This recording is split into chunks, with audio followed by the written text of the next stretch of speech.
The Iraqis said it was the seed purification plant, but Al-1 told the Germans he was present when mobile biological weapons were being made there.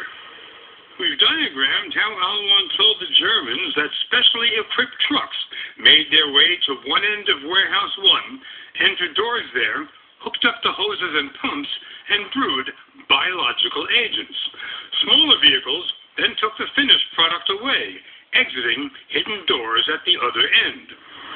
The Germans were so staggered by Al-1's story, they hid their prize source in this hotel in the town of Erlangen. He was given the code name Curveball and was interrogated intensively for most of 2000.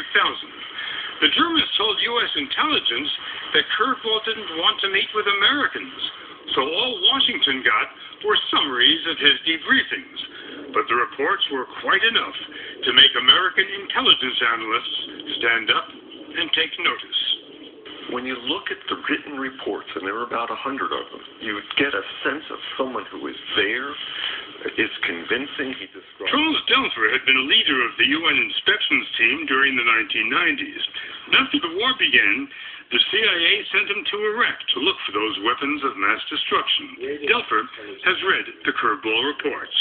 It would be difficult for someone to read those and stand up and say, none of this can possibly be true. So in other words, not only German intelligence, but the CIA wasn't making the mistake at first to take this very seriously.